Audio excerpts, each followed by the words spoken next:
Baik, bismillahirrahmanirrahim. Assalamualaikum warahmatullahi wabarakatuh. Perkenalkan, nama saya Wulandari, saya dari Prodi Sistem Informasi SI3, UPI PTK Padang. Di sini saya akan membahas tentang data dengan overview. Mungkin dari kalian ada yang belum tahu apa sih itu overview. Baik, di sini saya sebelumnya akan menjelaskan tentang overview, di mana overview ini adalah gambaran umum yang memberikan ringkasan inti dalam suatu topik tanpa membahas detail topik tersebut.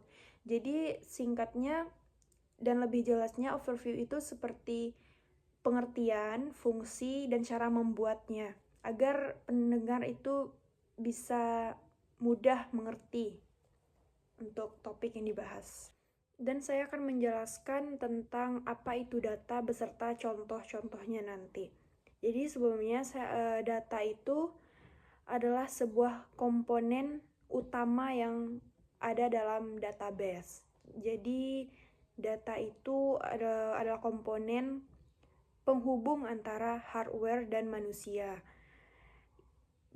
Jadi bisa dibilang data ini adalah bagian terpenting dan utama dalam database management atau DBMS. Contoh yang pertama itu ada data numerik. Contohnya seperti data penjualan, data keuangan, dan data kesehatan. Dan yang kedua itu ada data kategorik. Contohnya seperti data jenis kelamin, data status pernikahan, dan data pendidikan. Lalu yang ketiga ada data teks. Contohnya seperti data komentar, data deskripsi, sama data laporan.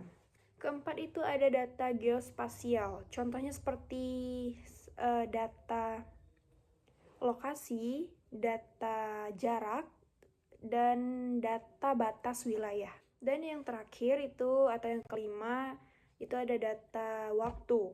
Contohnya seperti data tanggal, data waktu, dan data durasi. Fungsi utama data yaitu seperti memudahkan dalam pengambilan keputusan, pemantauan kinerja, pengembangan strategi, dan pengelolaan data. Lalu saya akan menyebutkan beberapa manfaat dari data. Beberapa manfaatnya akan saya sebutkan, itu seperti meningkatkan efisiensi, meningkatkan produktivitas, meningkatkan kualitas, meningkatkan keuntungan, meningkatkan pengalaman, dan yang terakhir meningkatkan inovasi. Selanjutnya saya akan menjelaskan beberapa jenis data beserta contohnya. Baik, yang pertama itu ada data primer. Data primer itu adalah data yang dikumpulkan langsung dari sumbernya, yaitu responden, observasi atau eksperimen. Nah, contoh-contohnya yaitu seperti data survei, observasi, data eksperimen, data wawancara, dan data pengamatan. Dan yang kedua itu ada data sekunder. Data sekunder itu adalah data yang telah dikumpulkan oleh pihak lain yang telah dipublikasikan, seperti laporan, artikel, dan buku. Selanjutnya ada data internal, yaitu data yang dikumpulkan dalam suatu organisasi atau perusahaan itu sendiri. Contoh dari data internal yaitu seperti data keuangan, data operasional, data sumber daya manusia, data pemasaran, data teknologi, dan data informasi. Lanjut, ada data eksternal.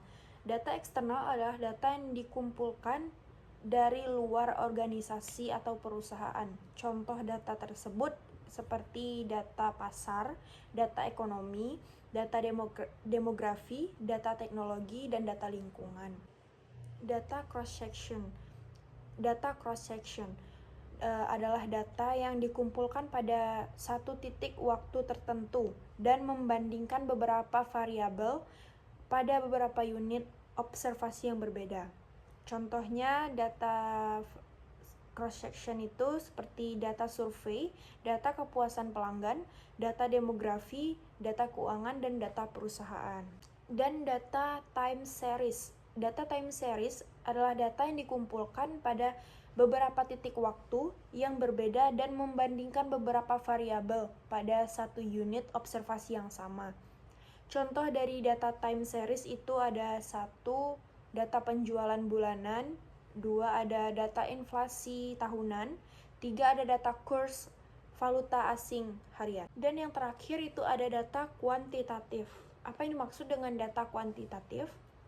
Data kuantitatif adalah data jenis yang dapat diukur, dihitung, dan dinyatakan dalam bentuk angka nilai numerik.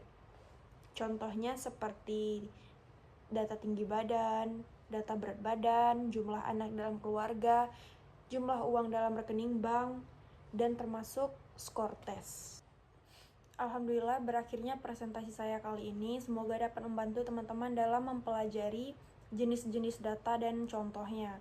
Saya Afril Dari dengan nomor BP 24101152610084. Dengan ini saya akan mengakhiri dengan wabillahi taufiq wal hidayah. Wassalamualaikum warahmatullahi wabarakatuh.